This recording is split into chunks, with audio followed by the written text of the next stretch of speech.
Dumpster Divas, welcome back to another episode of the podcast. And today, to dive into the deep waters of a location that I can't quite remember, but the Salt Lake City ladies are on a boat. To dive into all that, and so many orders were had on this boat that we'll definitely need to dive into. I have the expert of all things orders. Kai of the Real Housewives Orders is here. Kai, welcome back to the podcast. You know I love you so much. Good to see you. Hi, little gay boy. How are you? I'm good.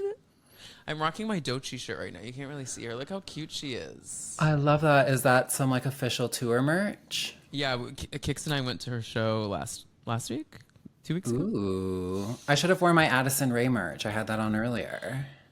I wanted to go to Addison Rae in the city, but she was at like a smaller venue that like was all standing room only. The tickets went immediately, like so fast. Of course they did. I wish she could have sold out a larger venue. I don't know who her team is that makes those decisions, but I'm confident she could have had a bigger venue, but I wasn't able to get a ticket. And then the resales I really loved her album, but the resales were so high for GA. I'm like, I'm not going to pay $300 to stand and watch her do Pepsi. But I love her, but yeah. It was an incredible show. She did the same thing here. For everyone who is new to me, I'm a Toronto girly. I'm Canadian. Bonjour. Bonjour. And she had a small venue, and I did not get a ticket because, like, every Canadian gay lives in this city, so they were snatched up real quick. But then she upgraded her venue, and she did upgrade. But it was still like great. pretty small. But it was incredible. A great show. That girl can perform. A star. She is amazing. I mean, that album was definitely one of my faves of this past year. She's doing something. Definitely. Really is. Better than some of the other the big girls, I would say. The more famous pop girlies. Definitely. We won't name names, but and Kai, I've seen this before, but Kai, if you're not, this is also a shameless plug for the Dumpster Dive YouTube channel, but where you can find video episodes of this podcast. But Kai has a beautiful background right now of all Laura of the Collins. all the glorious housewives art. You need some drunk drawn up there too. I was thinking about getting a drunk drawn piece. Can he send me some? I feel like we can make that happen. That has to be easy.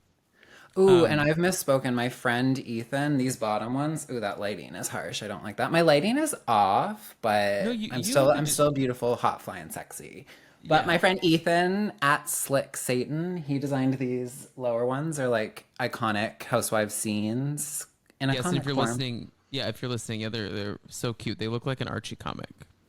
They're so cute. I love them. Yeah. Well, Kai, I would love to chat with you just about life and everything, but we have so much to dive into. What a week. Is Real Housewives of Salt Lake City. I believe this is episode 7. Let me check that. I think you're right. The women are on a boat. We have the first, and what I hope is a long run of below deck housewife crossover episodes. It feels crazy that it's taken us so long to get to this point.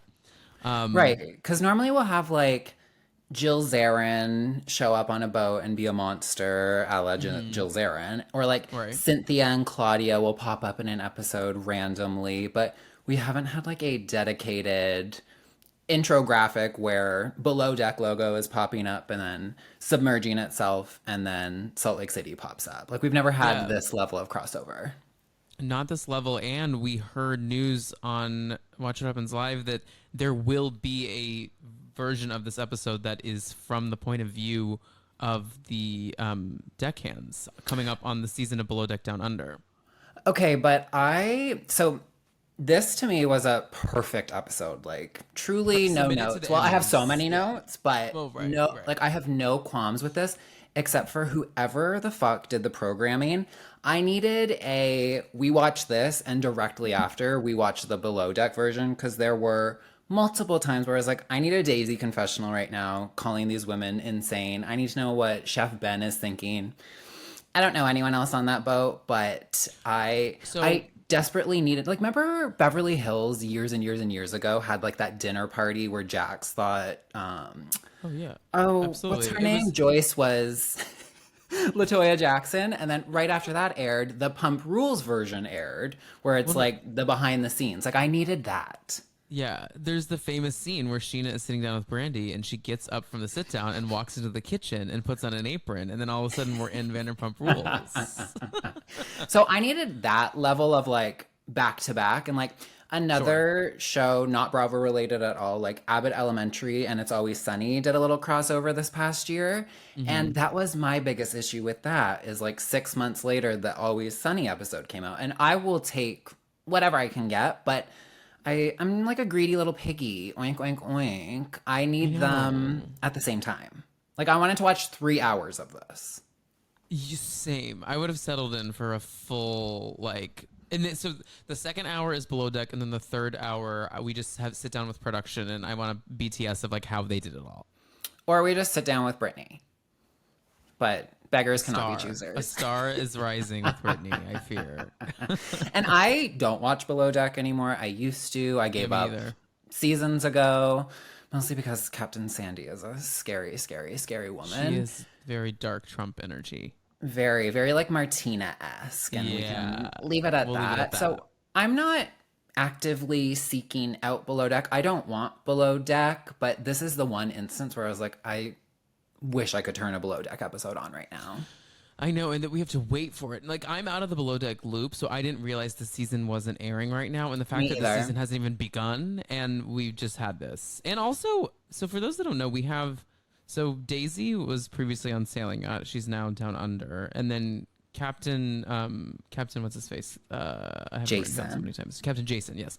Captain Jason has always been on Down Under. But then we have 2 other returning cast members to Below Deck, which was Joao, or I call him JWoww. JWoww was on like early season. JWoww was on early seasons of Below Deck and was really bad.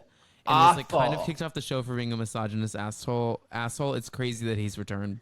But like that big gut he has now, that is his karma for being an awful person. Yeah, and I'm not really into the whole vibe he's giving. And then Chef Ben, who got very little screen time in this, which I'm sure he'll get tons in the other version of this, because he's gonna read these ladies for absolute filth.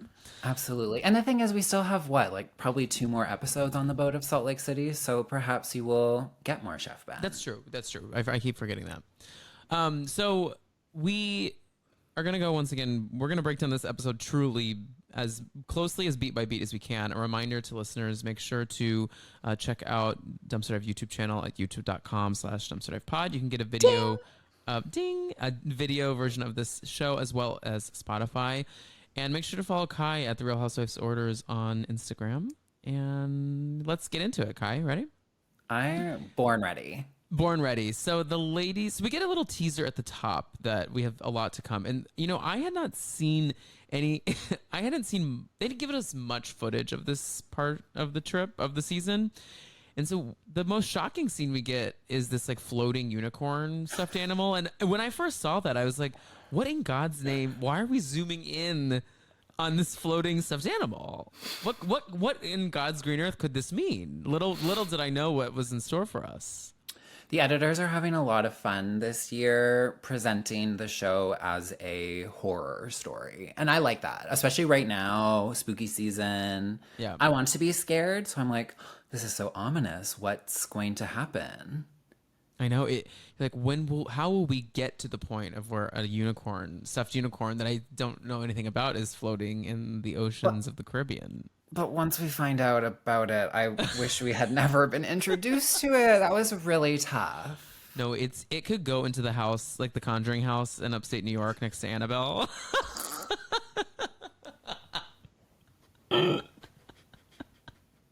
Add it to the museum. It will appear in the Bravo Clubhouse for sure. If it was not left in... Where are they? Grenada?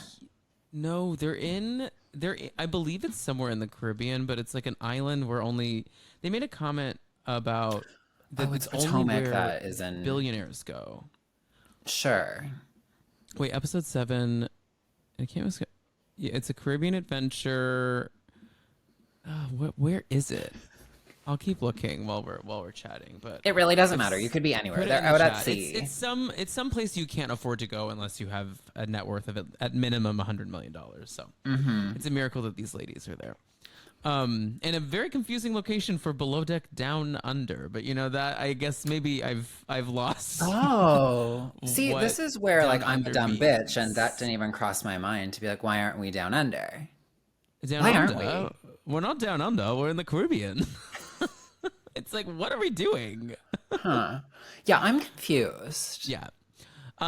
So we do a little rewind though, and the ladies head to the airport, and we get news that Bronwyn will not be coming with them to the boat. She's going to get there on her own.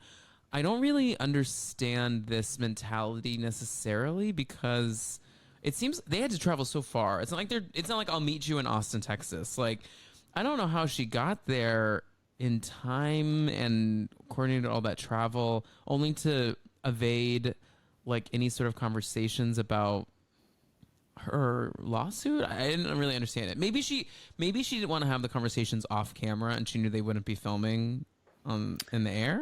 Perhaps my thing was just maybe she flew private or flew because they had to stop. And this is really confusing me because Potomac was traveling this week, and I absolutely am confusing the two because I don't care about a packing scene. I do not give a dog's rip about a airport housewife scene. Happy they get to go on a trip, but like, let's get to the meat.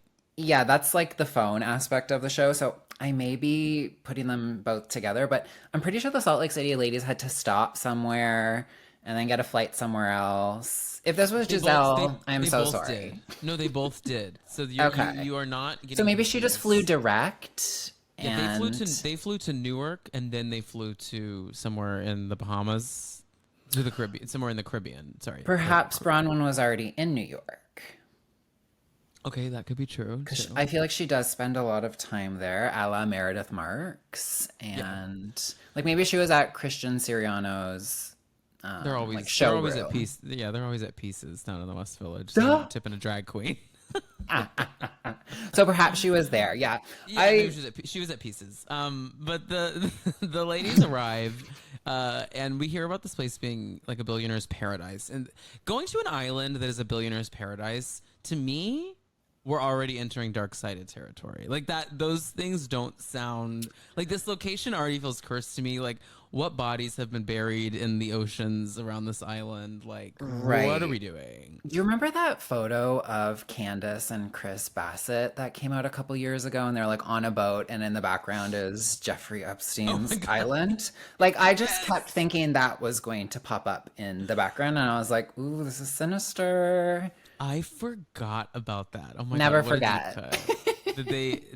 They're not on the Epstein list, but they were around where it all happened. Correct.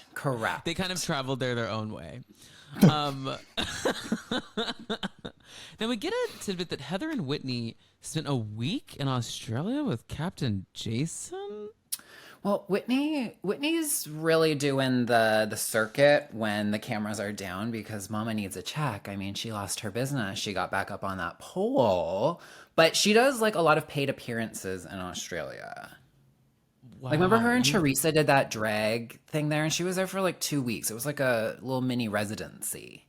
Okay, I did not realize that she was going on things all the way in Australia.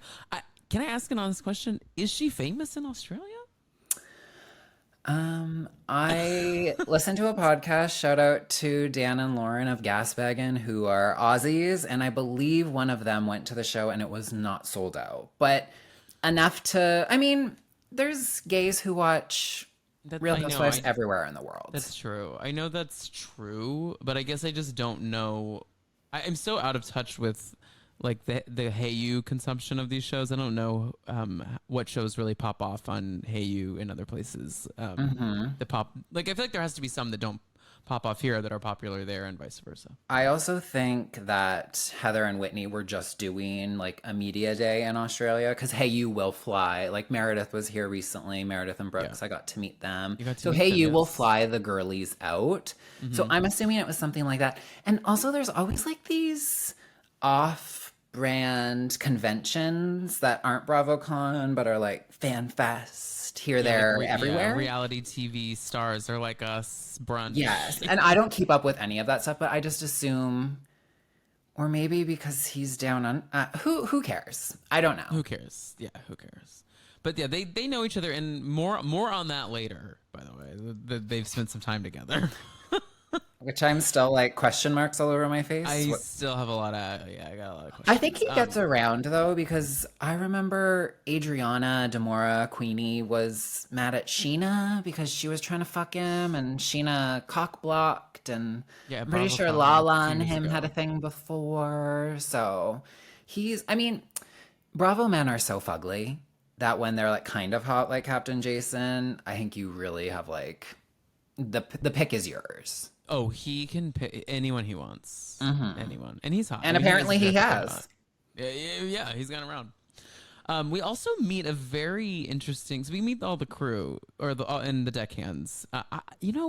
One person that makes a lot of appearances that I have a lot of questions about, which I guess I'll have to tune into Down Under, is this like Welsh man with hair plugs. Yeah.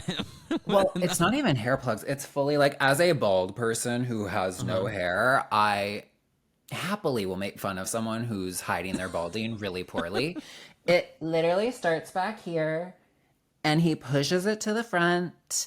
And I don't know if you caught, but the eyebrows were like fully Pamela Anderson, but not cunty like Pamela Anderson. It was just, there was a lot going on. Yeah, it almost looked like, when like someone gets threading and then it looks so it looks so manicured that you're like, whoa, what is happening on the and also, but his beard too. I think he's dyeing his beard. Was he gay or straight? I think he is straight. Because then I saw a video of him blow drying Angie K's hair. I mean, and a straight man can do that, but I had a lot of questions, and I don't even know his name. No, I don't know his name. The fact that Brittany was into him also was like, now Brittany, girl, any man with two legs and a working brain. Her and Joao are gonna fuck. Not even. Yeah, absolutely. Because he's desperate for cum and she's desperate for cum, and those two together, I'm calling it now. Although I don't think crew can fuck guests. But is it different because... But then is that an HR violation? I don't think they can, but they definitely have. Well, yeah. My favorite season is when Hannah sneaks away with a hot guest. And yeah, the really good old seasons of Below Deck. Mm-hmm. Yeah. So we hear some more about Britt and how her and Jared, they went on this 30-day break. But then when she was packing for this trip, he came over and fucked her brains out.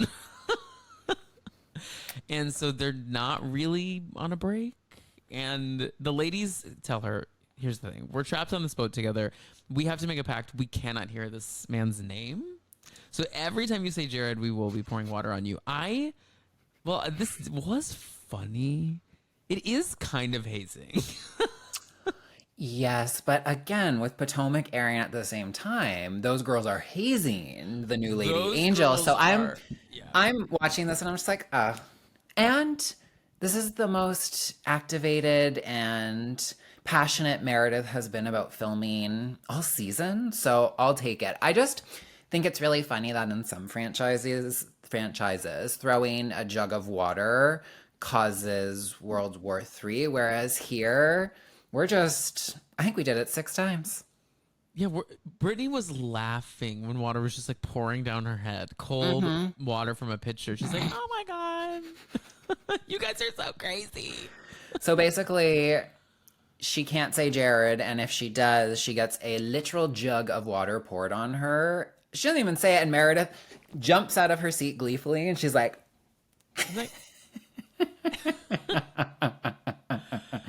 And as much as people have to say about Brittany, Meredith does need a foil on this show to work. Like, I often will say this about Housewives. I'm really noticing it with Shannon on OC right now. Like, she doesn't really have a foil, and it's just like one of those dolls that you're poking on. Like, do something, do something, do something.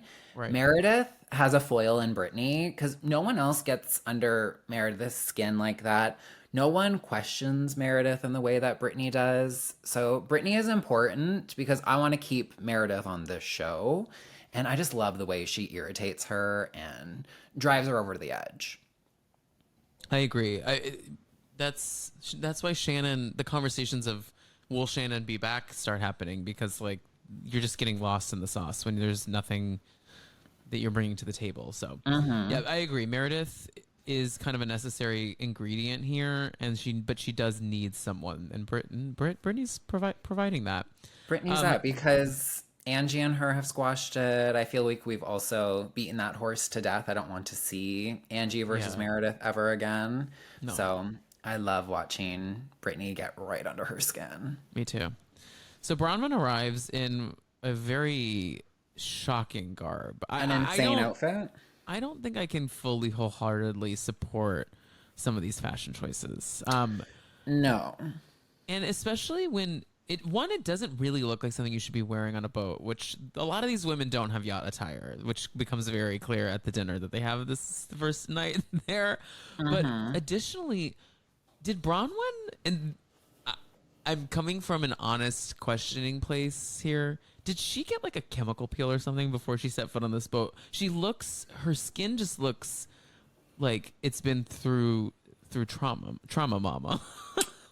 Perhaps she didn't wear SPF that morning and didn't realize how hot it would be when she was riding the tender over. I didn't clock that, but just the look in general, I was not interested in at all. She looked frazzled. I think the thing is she put so much, I honestly wouldn't care what she looked like facially, but she put so much energy into the whole look. But then sometimes I feel like there's zero energy put into hair and into HMU. And then we're like, wait. We got to like level up everything if we're going to be in like couture on a boat. Absolutely. Like I need full puss. I need effervescent puss in the face, the everything. But yeah, I didn't really clock it. I'm just assuming she has no makeup on, and I don't think she has the best skin, but whatever. Yeah.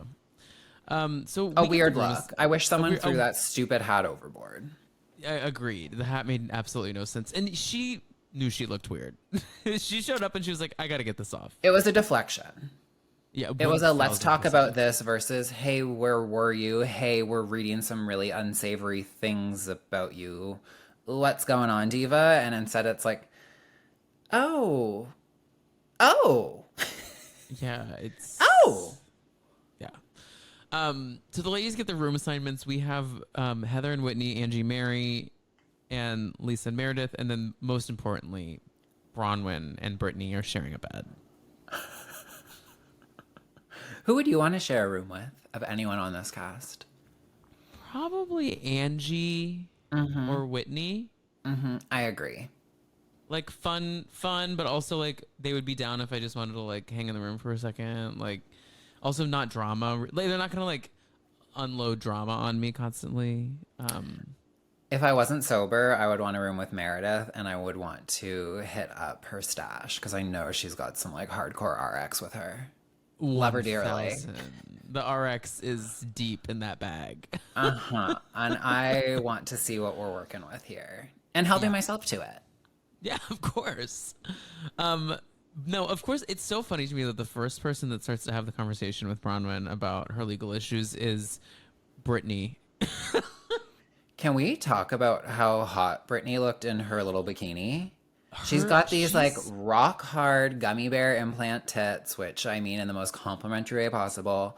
I think it was kind of blurred out because her nipple is fully out. Because my favorite thing about this episode is how like progressively drunk everyone keeps getting this entire episode. Like by the end, you're like, everyone is shit faced on this boat. No one's eyes are with us. No. They're like going opposite directions totally. So Brittany's already exhibiting signs of I'm wasted, but she looks incredible in a bikini, and she's like, so Fraudwin, tell us about these charges that this Instagram account is posting about.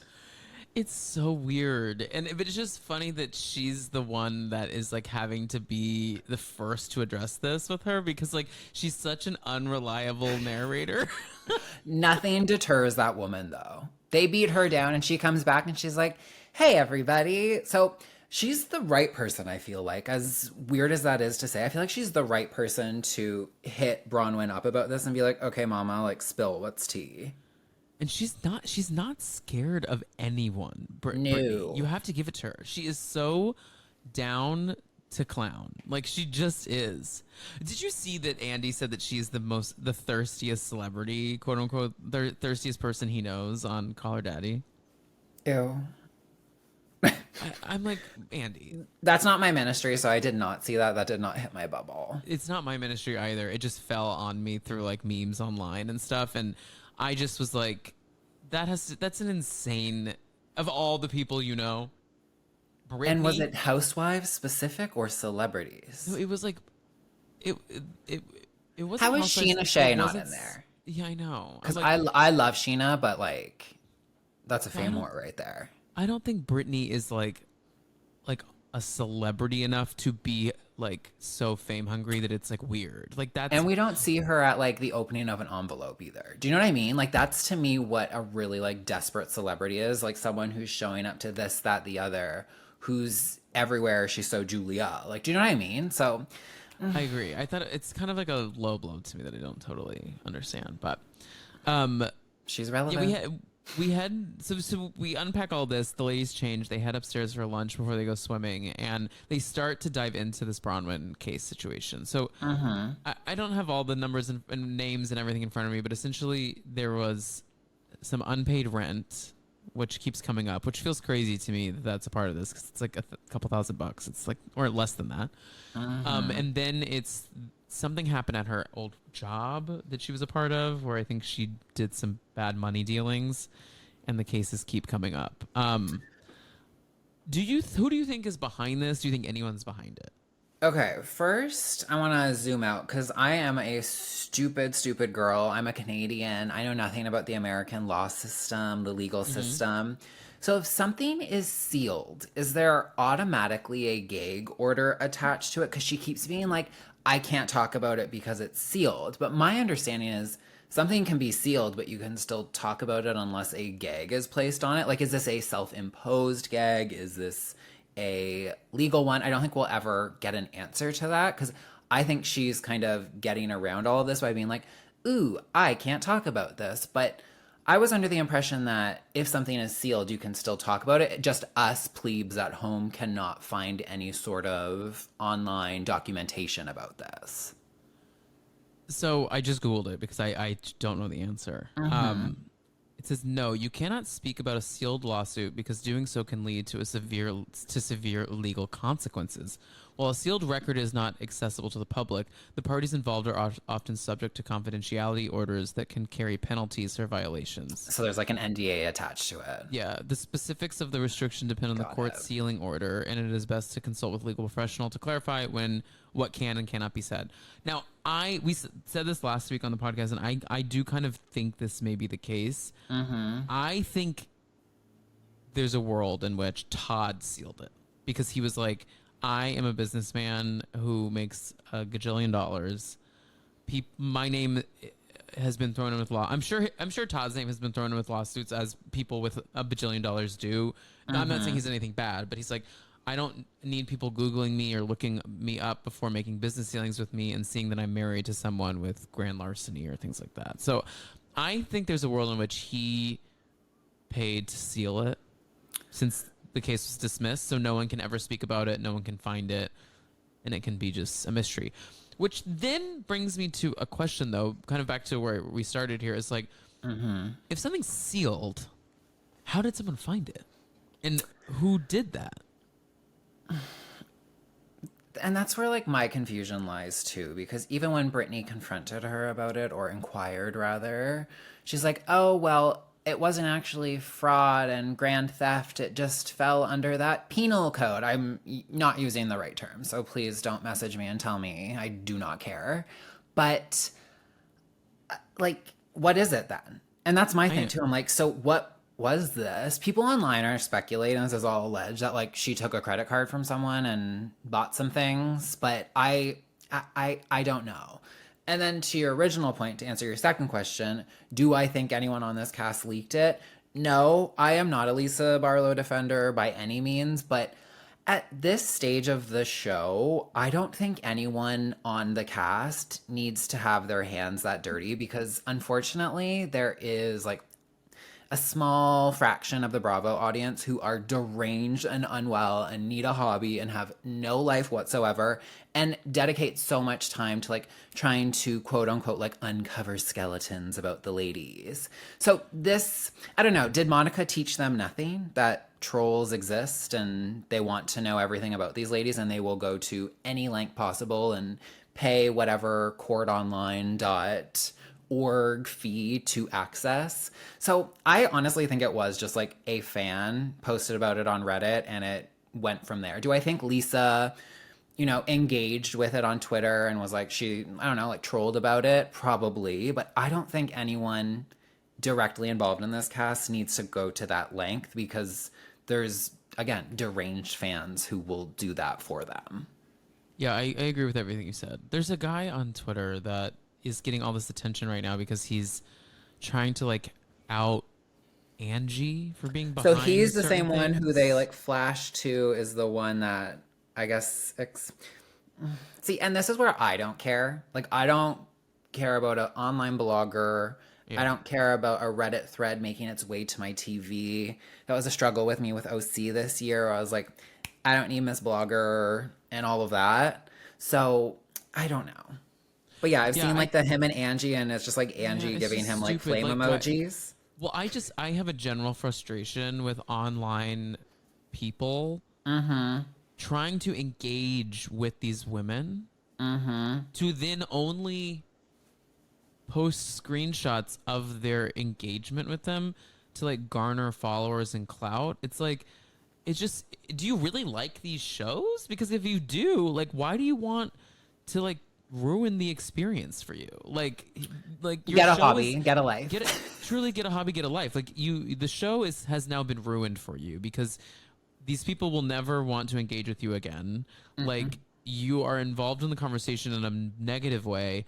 Like I don't know what is the next step beyond that? Like I just don't. I really don't get it. I mean, people can do whatever they want, but it's just totally. It's not my religion. No, not at all. Like, talk shit about these ladies like freely and about these shows. In Absolutely, a fun way, and celebrate. They're crazy. I've been watching this for so long too. Like this is the kind of carrying on. This is the type of mess I love to watch. And again, I've been watching this for so long. I try to not watch Housewives with this lens point or this viewpoint, but I think what we're really fighting about here is like clearly Lisa is doing something behind the scenes, whether it be with production, this, that, the other, and that's pissing the ladies off. Maybe she's getting like preferential treatment. Who knows? But I think they're upset about that, and they can't break the fourth wall, even though I think Salt Lake City could be the franchise to break the fourth wall and be like, we're fighting about being on the show. But that's usually like the crux of the issue on our girly shows these days is like, we're fighting about being on the show, but we can't actually say that, so we need to use these like placeholder items as to why we're upset. So I think Lisa, something is happening behind the scenes with Lisa and the ladies where they're upset and they can't say that. So instead it's, you're leaking stuff to the press, when I don't think she is. I really don't. I mean, I think here's the thing is we're saying these things that I think like leaking something to the press could be a lot of different things. I think that's also the problem here. I could see her DMing someone and being like, someone sending her something and being like, have you seen this? Is this real? And her being like, yeah, I've seen this. I would believe it.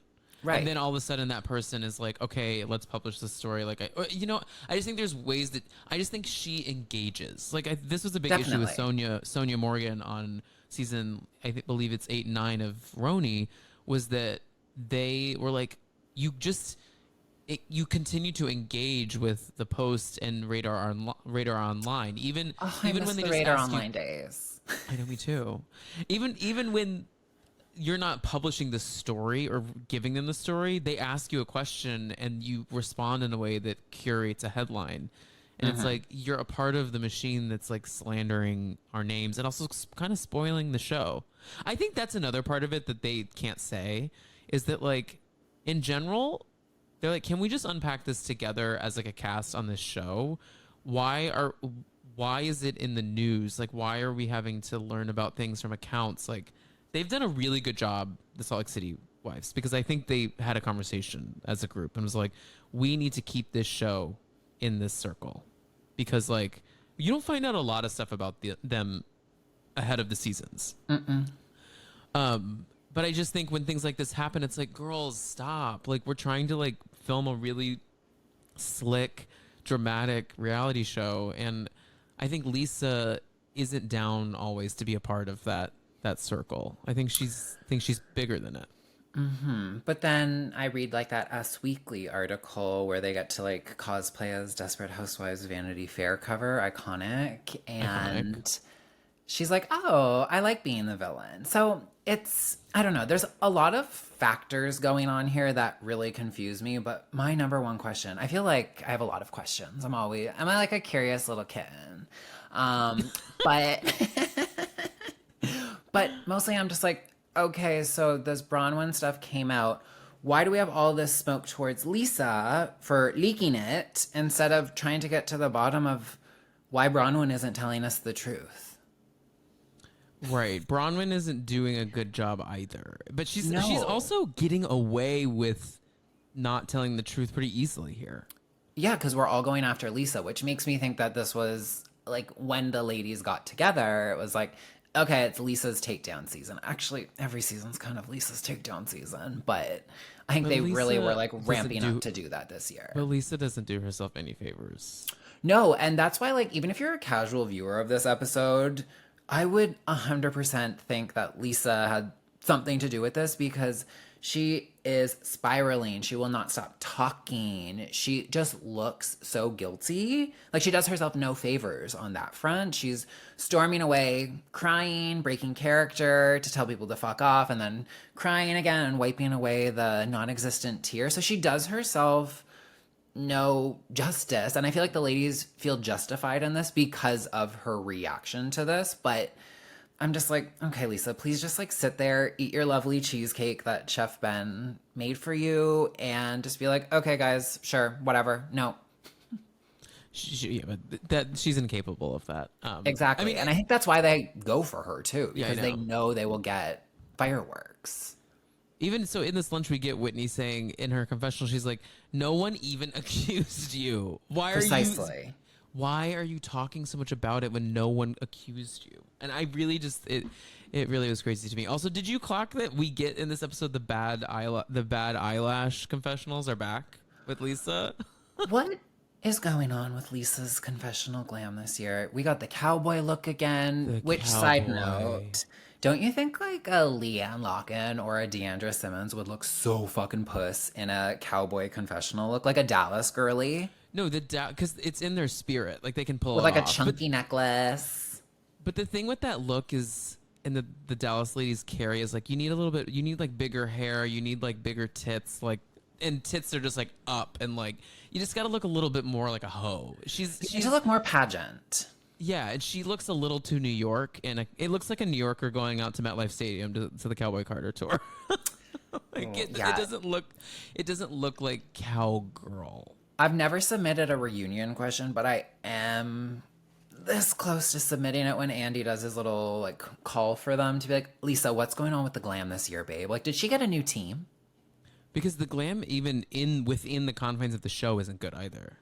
No, but this was the first week where I was like, oh, I can actually tell that you have glam, because by the end of this, she didn't have it. And like, she looked absolutely fine. Like, she is a beautiful woman. Yeah, they're all But I'm like, okay, I can actually see the glam. But she must have got a new team or something, because it's a lot of misses. And Lisa, historically, like, I don't think she's ever done anything like incredible that I'm like, oh my god, this look. But she kind of sticks to what she knows, and she always looks good. Like, it's usually just like a black, a gray, a monochromatic look, a straight hair, a curly. Like, she kind of just like sticks to what she knows. So she's swinging big this year and missing each and every time. Missing. But yeah, the wonky eyelash is back. And it's even like the braids too. Yeah. And I haven't seen enough people talking about this, but I talk about it extensively on my podcast, patreon.com/The Real Housewives Orders. Ding! is the shaded in hairline. Again, maybe it's because I'm a bald person, so I'm always looking at people's hair, but it's the wonky lash, the shaded in hairline. I'm like, girl, just if you have alopecia, don't do braids that it's a mess. It is a mess. No, it's not. She has like the drag queen, like black paint spray. Yes. Hairline. Yeah, I know. Borda from Joe Gorga. So the ladies go swimming. A couple of highlights here is that we have Brittany flirting with JWoww on a duck. Oh, those big muscles you have. I did laugh because he just pushed her out there, and she was like, "No, but like I'm stranded." But then she can like do a like fun little damsel in distress, like Daphne from Scooby Doo moment, where she's like, "JWoww, come get me, please, please." And then Angie thinks the water is gonna make her feel better, and baby Poor Angie is down for the count on national television. This is poor dark. Ange. I actually feel like it is a blessing in disguise, though, for her to not really be here for any of this. I think works for Angie because I am an Angie K girl. Like if Angie K has no fans, I am dead. Back in the day when everyone preferred Angie H over K, I used to call her Superior Angie. Like I've always seen it for her. But the last few weeks, Mary really said it best. She's like, you're not being yourself. Like you're TTH, try too hard. Like, so I think Angie being so sick, while I felt so bad for her, I think it works for her because if she was at that table, she would have been up, she would have been screaming, and it just, I'm glad she wasn't. But her going down swimming, she's holding a big puke bucket. Poor Ange. Crazy. Her barfing, and they on show the it. Paddleboard and just being like, oh, I'm like, oh my god, this is crazy. I never want to be on TV. I mean, being on camera right now, I'm like, oh my god. But if I were to have footage of me barfing and it coming between my hands, the most vulnerable place you can ever be, I would never want to show my face again. Just poor Ange. Poor thing. I don't care about that. That doesn't bother me. I would be more concerned about what people were saying behind my back and seeing it on TV than what I looked like. I wouldn't care. Oh, I don't give a fuck about crazy. that. Oh, see, complete opposite. Superficial. So we get back on the boat and it is revealed. But wait, can we rewind? Oh, what? Because when we're swimming is when one drunk Heather Gay reveals to Brittany, who's like, do you think Jason wants to fuck me? And Heather's like, I don't know, but I fucked her. I'm paraphrasing. It didn't really happen like that, but that's the gist of it. In so many ways. And then she learns it in her confessional, which that felt like a genuine moment. They were Loved like, it. so how did the one night stand go or whatever? And she was like, did I say that on camera? And yeah, you did. Good for her. There's headlines for it too. I saw there was like a Page 6 headline that came out. Good, because I feel like with every single housewife, they always do like I'm fucking or I'm dating arc. And Heather kind of did that in season 1. And we've never, like, there has been no mention of a romantic life since then. So to have a little glimmer, to know she is fucking, like I know she is, obviously, but to just, I don't know, a little peek behind the curtain, I liked to know that. Yeah, I agree. And good for her. I mean, he's hot. Good for her.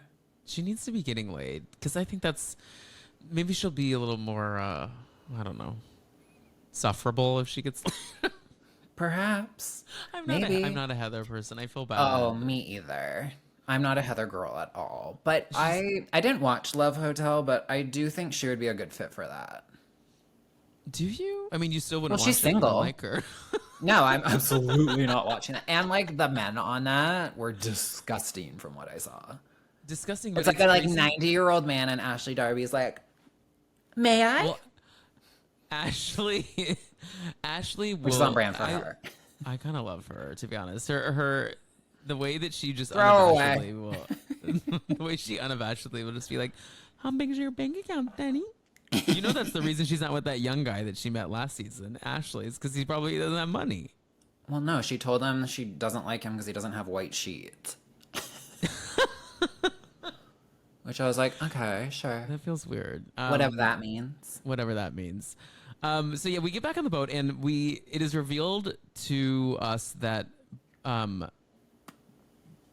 there is a unicorn doll that when you squeeze it that Brittany brought on board, she packed that on board. Mm-hmm. When you squeeze it, you hear Jared saying, Good night, baby. You are loved. Oh. It's so diabolical. It is so dark-sided. Like I said, it is The Conjuring. That is the new Annabelle doll. I'm like, where do you get something like that? Okay, so I know that back in the day when I was a kid and I went to Build-A-Bear. Build-A-Bear, you could record something and put it in the bear. So like a daily affirmation. Yeah, my daily affirmations when I was in middle school. Do you think Louis gave Teresa one of those? I'm just thinking of like classic Housewives love bombers. It definitely feels like a Louis thing. It definitely feels like something Brooks did to Vicky. But I bet you it was something naughty. Yeah, like I'm gonna eat you back to front. Yeah, like eat you later. Love you, baby. Oh boy, that was chilling. It was the reveal to Bronwyn, who was like, "This is insane," and then later on, Bronwyn being like, "Whitney, come to my room. I have to show you the craziest thing you are ever going to see." And no, it's they're not wrong. One of the it's one of the crazier things I've seen on this show. So I just like don't want that. I love my man. We've been together almost 10 years, but never give me that. If Brian gave me that, well, here's the thing. Like, Brian and I have been together it'll be 6 years in December. And so we're in a very similar place. Like, after a certain point, like, things like super overly genuine gifts appear. Almost, if he gave me that, I'd be like, is everything okay? Like, is that a toy for your dog? Yeah, like, what is that? Like, what was this for? Like, it just, Brittany I loves could it, not though. take that serious. Oh, she humps that thing at night. Oh, she absolutely slaps the bean and keeps squeezing it and says, do you think, like, you know how toy, like, the little dollies you could pull out and it would be like, you're a bitch, or whatever little, like, fun phrase. Do you think there's multiple phrases that are in there? Like, I bet you it's just this one. I feel like it's just this. If throw it others, overboard. They would have squeezed it. I don't like it. I feel like he says some really weird, nasty things to her when they are boning. But he knows exactly what she wants to hear. Because she's like, isn't that so sweet? Has Todd given you one of those, Bronwyn? And Bron's like, the fuck?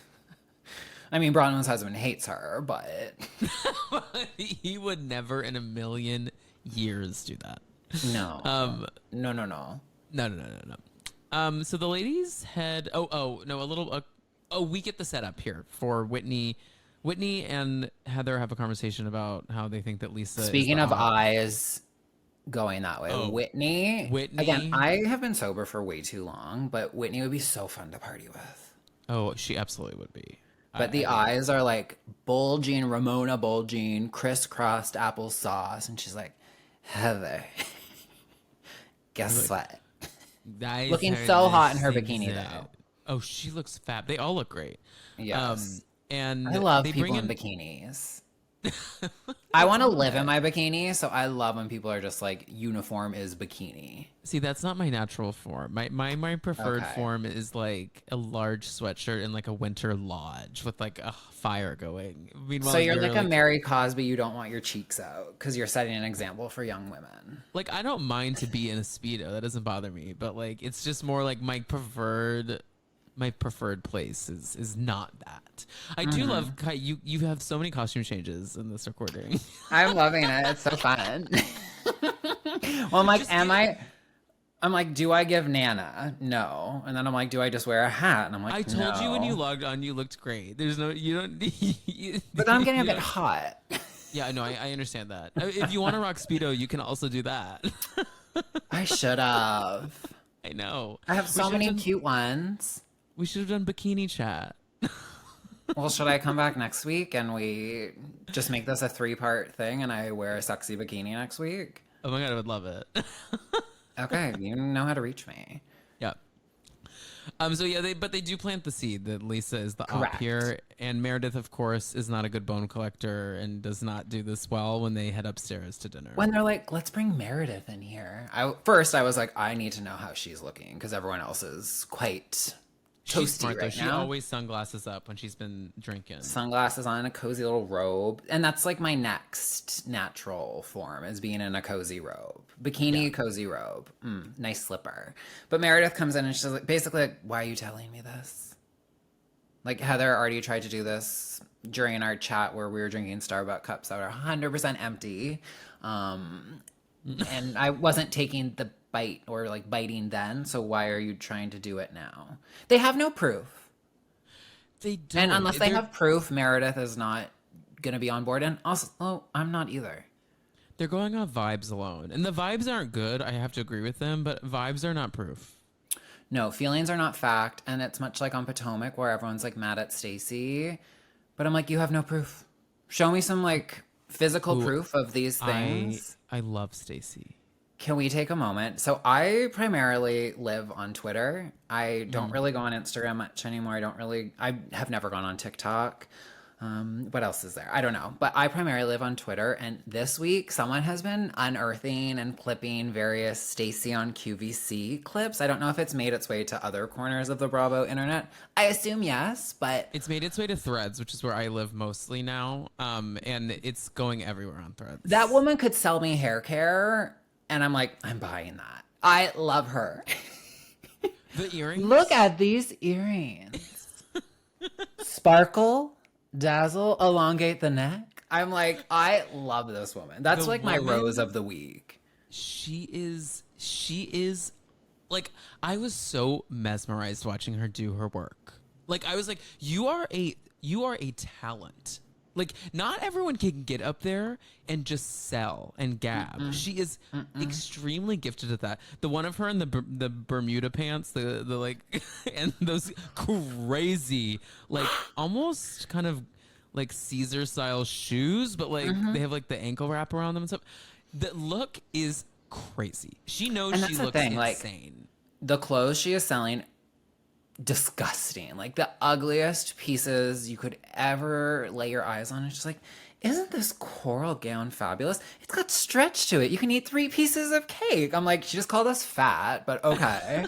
No, so she's selling the pants and she goes, and these capri pants. I mean, darling, have you been to Capri? I have. Way too expensive for me. What's not expensive are the capri pants. And I'm like... professional. You are genius at your craft. Get you back on QVC and Housewives, please. So someone's created like a YouTube channel. It's like 30 hours of just those clips. And I'm this close to this weekend, just sitting on my couch, rotting away, watching every single one. No, like, can I come over? Like, booking my flight to Toronto. You do need to come here. I know. When are you? Because I'm not coming. I'm not coming there. Unfortunately, don't come to New York. Don't come to the United States of America. No. But you need to come here. I would love that. Well, we love Canada, and if you got any hookups of how Brian and I could move there, let me know. But I'll put my thinking cap on. Okay, great. Because I've never been to Toronto either. I've only been to Montreal when we were texting about that, and then like I've been to Vancouver as a kid, but I don't really remember it. Toronto's not that fun. We could meet in Vancouver, but no, come to Toronto. Come to Canada. I would love it. I feel like we would be great couple friends too, because Brian is sober and like we love activities and like the same shit and gossip, and I think we would have a great time, Kai. Oh, we would gab away.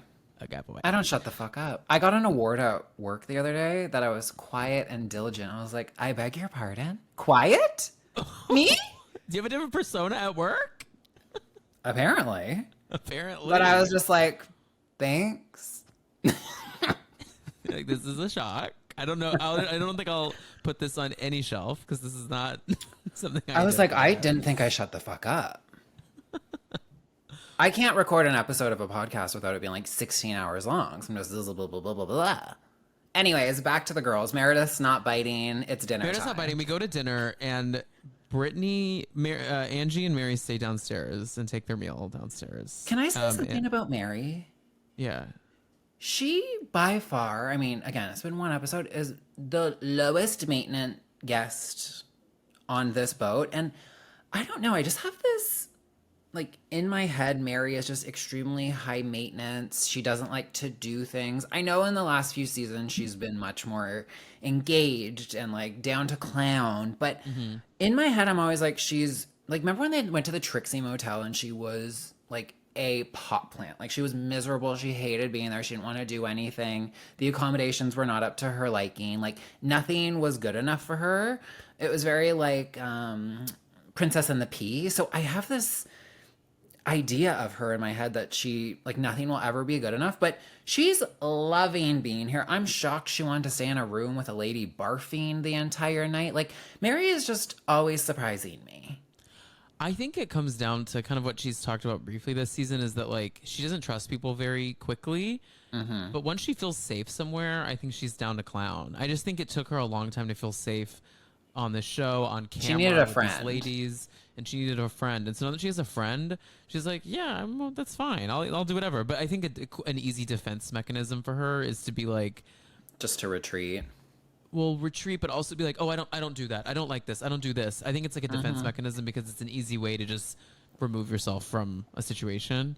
Like, I think if they went to Trixie Motel this season instead, I think she would have been fine and had a good time. I think she was just trying to keep up with what she thought this show was, and that was her coming back after, like, really unsavory things were going on with the Mary M. Cosby advice. So I think she was, like, also on her best behavior. Yeah. But yeah, I just have, like, this idea of her in my head that is not true anymore. But I'm always, like, shocked when I'm like, oh my God, she ziplines? Oh my God, she slept in a, like, U-Haul camper? What? She was drinking a goblet of red wine on a 100-degree deck of a yacht, not complaining at all. Okay, speaking of the weather, Miss Meredith Marks shows up to dinner in a fucking winter pea coat. I looked at my boyfriend and I was like, what do you think the temperature is? Because everyone else is sweating in, like, bralettes, dresses. Meredith rolls in a fucking pea coat. She looks insane. She posted it on Instagram. I have a photo. I screenshotted it. Let me pull it up. Waterbending mare. It is water bending. That was crazy for her to acknowledge. I love her.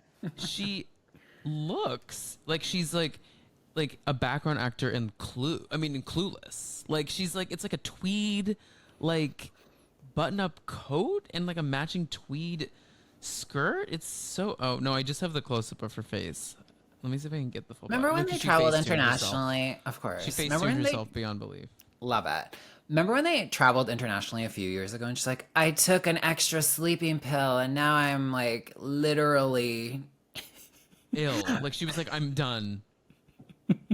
She truly was detoxing. I'm wondering if that's what's going on here. Me speculating about Meredith's drug abuse is truly my favorite, like, subtrope of this show. Oh, she took it off of her. I think she took it. Oh no, here we go. So is that her waterbending? Please, no. Oh, it's a dress. So no, it's two pieces. It's a skirt and a jacket, and then she has, okay, like, a but black... it is hot out. No, I know. That's like a great Salt Lake City look, but it's hot out. If it's that, the double-breasted jacket is really weird. It's really confusing. Again, the alcohol is whooping in the ladies' asses by this point in the episode, but also the not having glam is, like, jumping out, specifically with Heather's hair, which is, like, curly and then just, like, straight blonde extensions. So I was watching this, and Brian doesn't really watch the shows with me, but he'll, like, hop in and out.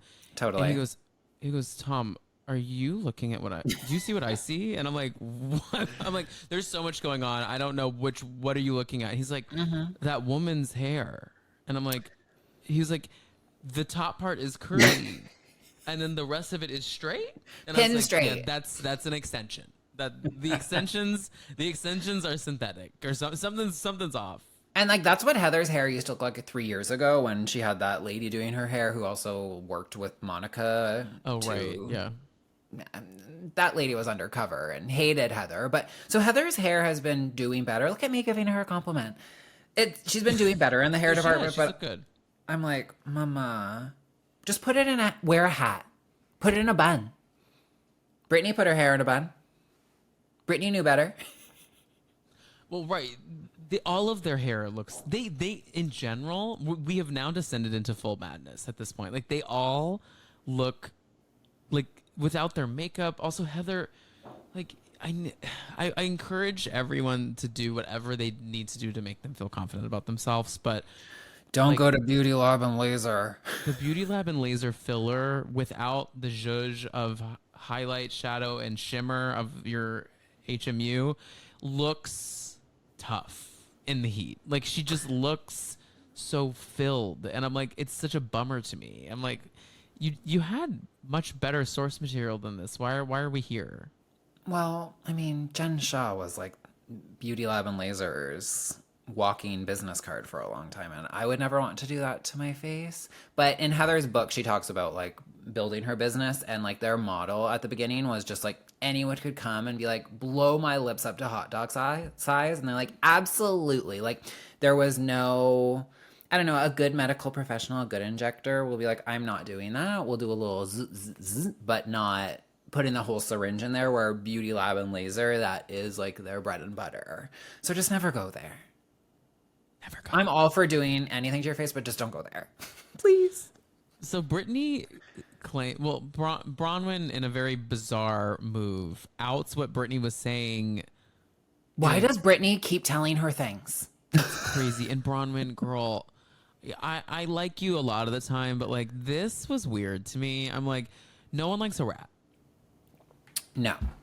No one likes a rat. Not at all. It never looks good. Even if you think you're on the right side of things, you never look right. Like it just, you don't come across good. And her ratting out all the things she's saying about Brittany about the girls is annoying, but address that with her one-on-one and then see where it goes from there. But don't rat her out. Totally, but I was like, Brittany, you need to stop doing this, because this is like the 20th time Bronwyn has done this to you and embarrassed you. But again, nothing deters that woman. She comes right back. She never learns. But Bronwyn started this, and Bronwyn is the only one that got wet. So what did JoJo Siwa say? Karma's a bitch. The first to say it. Yes, JoJo. She should have known better.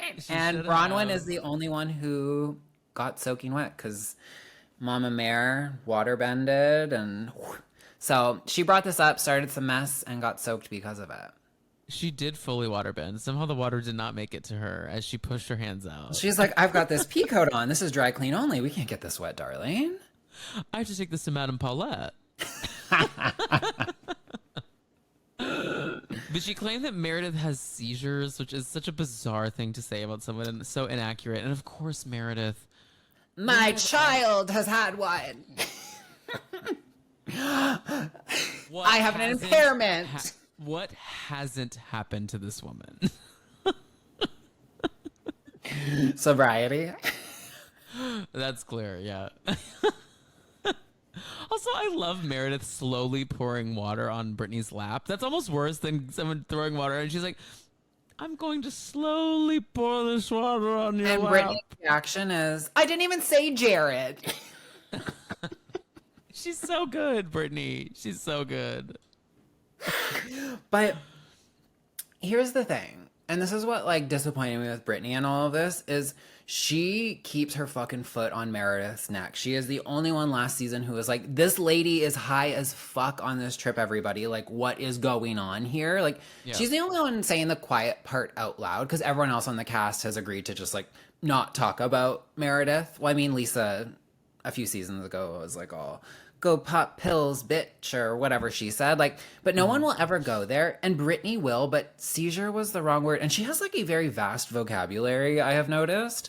So the fact that she said seizure was just such a shame. Like, she had the plane and then hit a twin tower instead of landing. Ooh. That's probably bad. But it's okay. It's okay. Never forget. Guy, please. One thing we didn't talk about with Brittany that I wrote down that I was crying laughing at was when the man with the balding man with the manicured eyebrows and beard was asking what should we name does. him? What is a good name for him? He needs like a very like British name or something. Yeah. Joel? I like Joel. Joel's good. Is he kind of giving the Joel? A Joel, yeah. Joel asked Brittany what she's doing for work and like what she does in Salt Lake City, and Brittany was like, I'm a real estate developer. I build properties and then I sell them. I build, I sell. I build, I sell. I was like, okay. I thought you were a realtor. That's not a real estate investor. And like, I'm pretty sure the real estate, I don't really keep up with Britney outside of the context of the show, but I'm pretty sure like the real estate thing was born once like selling or unlocking SLC, As an that attempt to show. get on that show, yeah. Yes, like the season one aired, and then Britney put out a little press iOS notepad release and was like, I'm joining the team. And then it got canceled.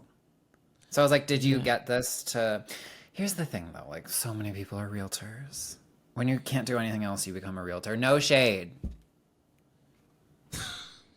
But like in Toronto, it's like you work at a bar and then eventually you have to like phase yourself out of the bar because you've done too much coke and you just become a realtor. Well, in New York, it's all actors who turn to reality. Mm-hmm. It's just is the next sell a step house in life. You either become a fitness instructor or you become a realtor. I became a fitness instructor.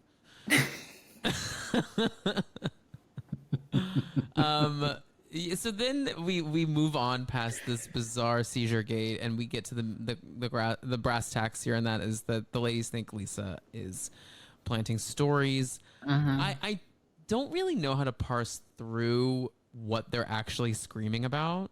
It doesn't again, really they're make fighting a lot of about sense. being on the show.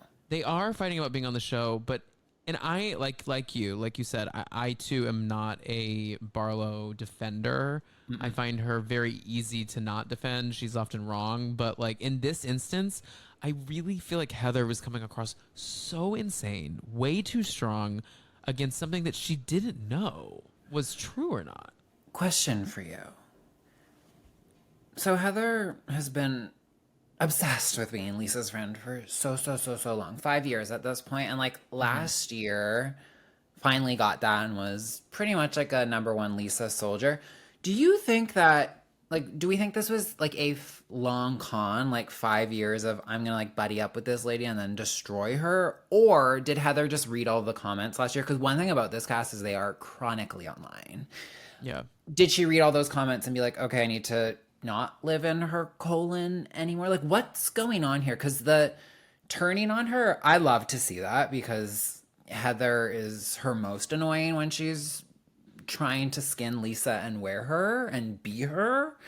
But I'm like, this is feeling so out of left field because 2 episodes ago you were her number one soldier. Now you're calling her out and accusing her of all of this stuff. So I'm like, where did this backbone against? I just, again, I started with a lot of questions. I'm finishing with a lot of questions. No, I don't think she's calculated enough to play that long haul of a game. Okay, it's not a long haul. I just think that she's more concerned about her own image. She got so fucked over by Jen and by defending Jen that I think that she started the season being like, I need to just be good with Lisa. The fans don't like it when we're at each other's throats. Like, totally. The fans like both of us. Let's combine forces. And then she sees that Lisa's having a bad season. And then she's like, wait, I can't be behind this. The fans won't like this. She herself is too... My biggest critique of her overall, why I don't think she works on the show in a lot of ways, is she truly is a fan. When they went on Ultimate Girls Trip and the ladies were literally clocking her, being like, girl, it is crazy that you are so much of a fan. Like, you gotta pull it back, reel it back a little bit. Like, and so she just knows she's too savvy, and I think she just clocked that Lisa's having a bad season, and she doesn't want to be a part of that conversation, so she flipped. Okay, I like that. That's what I. It's a very simple explanation, and here I am being like, is it this? Is it that? I think some of these women are calculated like that, playing long games. I don't know Lisa that she is that. Like, Lisa is that completely. That's why Lisa had that long haul friendship with Whitney for like a season and a half. She wanted to like get shit on Whitney so then she could take her down. She did. Oh, that was so funny because they would like film a scene together and I was just like, I know they have nothing to talk about. Oh, you know nothing. They have nothing in common. Hey, how are you? So one thing we haven't talked about is they keep panning, and this is so cinematic. They keep cutting back to Angie and Mary, just like shooting the shit downstairs. Like, it's just such a funny. Mary is taking a dump at one point. She's like, blew I'm out that empty, so I can, eat what they have made for me. Mary is like ear to the door, being like, "Ooh, get her again." Captain Jason comes in, and Mary's like, "Okay, what's going on up there? Like, spill." I did see some pictures that Angie put up where like Captain Jason's like laying in bed with her and Mary, and that's why I wanted the Below Deck episode, because I'm like, I want to see what they're up to. Because I love fighting, I love mess, I love carrying on, but I want to be in bed with the girls. I know. I agree with you. And also, like, a logistical, here's the photo, everyone, since we're showing visuals today. Look, they look so happy. She also looks great for being and so she looks great considering she was throwing right? up a second prior. Oh my God, she looks gorge.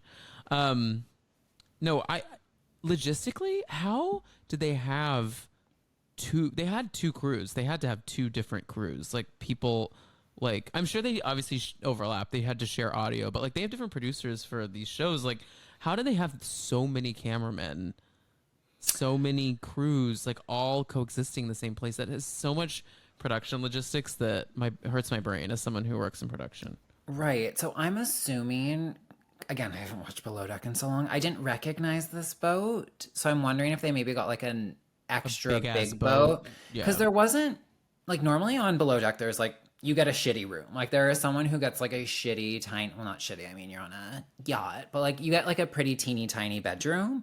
That didn't really seem to be the case here. Everyone had like pretty big master suites. So I'm wondering if the boat itself is just bigger. Even the kitchen, when Whitney is like drunkenly walking around being like, hey, oh, is this, oh, your room, it's so cute. Do you sleep in the kitchen? That was so rude. I was like, Whitney, girl, that is an insane thing to ask a chef. Do you sleep? Oh, this is cute. Do you sleep in the kitchen? But like that kitchen was massive compared to like, I don't know, kitchens we've seen. So I'm wondering if the boat was just bigger to facilitate all of the people, meaning all of the production and camera, audio, this, that, the other. Well, we will see on Below Deck Down Under season 300 coming out in a couple months, I suppose. Maybe. I don't know that I'll watch it. I will. I will watch the Look at me. I'm like episode. Such a fucking liar. Because at that point we may be outdone with SLC and we may want some SLC back in our lives, you know. Totally. So also we get Chef Ben comes to greet the ladies and they're like mid-fight and they completely don't acknowledge him. I thought this was beyond rude. Like, y'all, he's cooking food that you're like shoveling down your drunk ass throats. Like, say thank you. He's just trying to be nice. But did anyone eat? I wasn't really playing watch the table too much because there was just a lot going on. But I was like, is anyone actually eating anything? Because it's just screaming the entire time. And I think the girls in the middle were eating. I just don't think like the girls in the middle of the table, but like Heather and Lisa were deeply not eating any food. Like it's kind of shocking that like Bronwyn or Meredith didn't acknowledge him at all, but I feel like they get into like a tunnel, like a chaos vortex, and nothing else exists around them. Because we've seen it time and time again, at least this season. It's like that cute little girl at Lisa's Clarity lunch being like, hey, can I take your order? Or like the lady with the wine at Whitney's Hilling event. Exactly. Like I think they just are so used to not even acknowledging that these people exist. So yes, it is so rude. Yeah. But it was really strange. Even like Jason came out and they didn't give a fuck about that. I mean, Brittany was like, so can you give me a tour of the boat? He goes, no. And he's like, not tonight. She's like, oh, do you drive this thing? Do you want to drive these things? Yeah, so she's going to fuck Joao because Captain Jason is not giving her the time of day. I pray they fuck. That would cause ripples through the Osmond home. And I hope Jared finds out. Please. We need a Jared takedown season. That's what we need. Really, really do. Yeah. And then we get, we end on such cinematic moments. We end with incredible. Lisa the lighting of this. It's beautiful. Lisa runs out to the back of the boat on the phone. You notice she's like on the phone crying, and then Heather stops her and she's like, she turns, breaks character completely. She's like, don't talk to me. And then all of a sudden she's like, John. I love her. You're right. She's so curated. She's so deeply unserious. I'm obsessed. Yeah, and she runs out to the like dock on the back of the boat, and she's sitting, and there's fish swimming all around. They have it like underlit. It's beautiful because you can see all of the fishies. It looks like the ending of like a Scorsese film. I'm like, what in God's... Absolutely. This is so cinematic. And Brittany goes and ruins the shot. and Don't comes in touch as, me. I don't want anyone touching me right now. Well, I just want to give you a hug. And also we get Heather running around the boat in this dress, and I got more looks, full 360 of what she's wearing. It's prison. The personal style's off with that one. But I love when she like goes and tells Mary, and Mary's coaching her and being like, great job. Like, I'm happy you called her ass out. And it's Mary, I think, that really kind of seals the deal for me, because she's like, oh yeah, Lisa does do this. Like, we all know Lisa does this. Yeah. And Mary truly, in a lot of ways, is not in reality, but with like a read on the ladies, I do trust her, and her being like, oh, Lisa does do this bullshit. I'm like, okay. She's not online. Like, she's very... Well, she'll block you, but that's about it. Right, but like, if it has gotten to her, like, I think if she's been able to garner this information, I think that, and thinks that it's like real, I really truly believe that she is right on the right side of history on this one. So. Totally.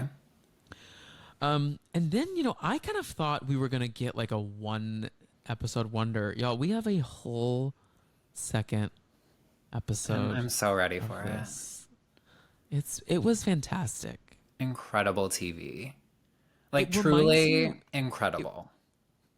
Guys, I encourage you to think about how great this season is, how great this show is, and then think about that when you're trying to defend like the RHONY reboot, or you're trying to defend like being deep in the season of Real Housewives of Beverly Hills. It's like, I have a question. Why the hell was Aaron Leachy on fucking Watch What? Again, the programmers at Bravo, what are we doing here? Why was Captain Jason not there? Why was Daisy not there? What is Aaron Leachy promoting that she gets to be the guest on Watch What Happens Live after this incredible episode of TV? Well, she has rioting. She has a cookbook and a mezcal line. Fuck this. Come back. That is not important. I concur. That is like a tonight she can be on when like nothing's airing. Yeah, like a I don't know, like a Friday night. Mm-hmm. Sorry, you brought up the RHONY reboot, and I was like, why the hell? Guys, what we watch, this is what Bravo is. Like, this is what Housewives is. Like, these people are doing Housewives. I'm actually very open to not having any Housewives on if they're not like this, because I'm like, what energy are we putting into these shows? Like, things are enjoyable, but like, this is why we all turned to this art form in 2005. Like, this is the show.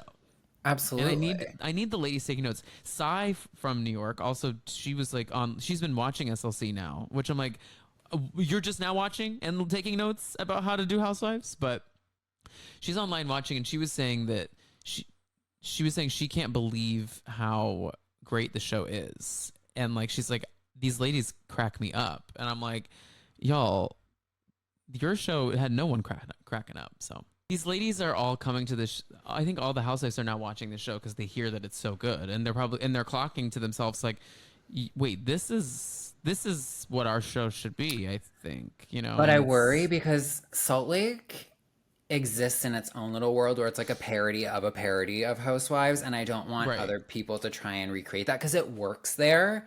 Mm-hmm. But I fear if anyone else tried to do that, it would just be strange.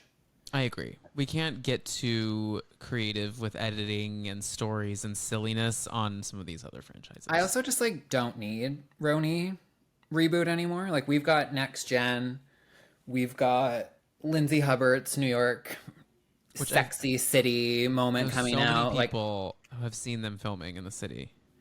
So I'm fine with just having those as like our New York representation on TV. I don't need the girls. Very nice ladies, but I'm not interested. Oh, I saw Carl today, actually. I see him all the time, but I saw him. Have you been to Soft Bar? I have not. I would like to go, though. You should go. A couple of my friends have, like, both friends from here and friends I have in New York, and they all have, like, great things to say about it. It looks gorgeous. I would really like to go. I've run into him a couple times, but I saw him this morning at the Marathon Expo. Oh, is he running? He's running the marathon, yep. Oh, Shout out to Carl. I also saw, I don't think you watched Love Island, but I saw someone from Love Island there as well. They were also doing No. Who? His name is Elon. He was in Casa Amor. He's a very niche character on the show. He's not like a big famous one. Yeah, it's okay. Well, guys, this brings us to the end of this fabulous chat. Kai, this was an absolute joy. See, and like I said, I can't just talk for 1 hour. This was but also really long. This was like a 55-minute episode. Like we had so much to cover here. All killer, zero filler in this episode. Can you imagine talking for an hour and 20 minutes about the Roni reboot? No. If we went scene by scene, that would be crazy. Even OC, like I am an OC girly. I know, and I can spend maybe 15 to 20 minutes lately just to be like, I love Heather Dubrow, and that's pretty much it. Well, we're only covering SLC on the podcast right now, but I do want to do a Potomac check-in at some point down the line because I am really loving the season. I'm having fun. The beat is sick there. The girls are really making me laugh. So more on that later. But Kai, thank you for being here once again. And tell everyone where they can follow you, subscribe to the Patreon, and all the good stuff. You can subscribe to my Patreon / The Real Housewives Orders. I do an episode every Sunday. So if for whatever reason you're wanting to hear more of me after this podcast, go check me out there. We do episodes weekly, and every month I do a Housewives book club. This month we are dabbling in a little fiction and doing writer girl Carol Radziwill's A Widow's Guide. And oh boy, that's a tough one. How long is it? Not very. Is it like a 200-page? Y'all, go also make sure to subscribe to Kai's Patreon because I was on beginning of the summer, I believe, to do Dorinda's memoir, which was a 200-page slog. Well, here's the thing: like most of those memoirs are not good at all, but I always have fun. No, we had. I love reading. Time. No, me too. And I had the time of my life, but we had such a good chat about it. But it was so crazy that Dorinda, someone who, on paper, I mean, we talked about this on there, has so much interesting things that have happened to her, delivered on none of the stories, and so many, even just nothing burger of a book, not even housewives related stuff that she didn't touch on. Instead, she talked so much about like her father's meatloaf. It was really bad. Yeah, so yeah, tough. I do a monthly book club, so join me on Patreon. And then if you think I'm beautiful, hot, fly, and sexy, you can follow me at Totally Kai. And that's my plug. Hey. And guys, reminder, make sure to follow me at the Tom Hamlet on Instagram. Subscribe to the Dumpster Dive YouTube channel at youtube.com/dumpsterdivepod. And we will be back next week with another SLC recap with a very special guest. Is it going to be me? I already have someone booked, but you can come crash. Bye, guys. I'm going to be like Brittany at the Us Weekly showing up in a bikini next week. What about me? Bye. Okay, love you. Bye.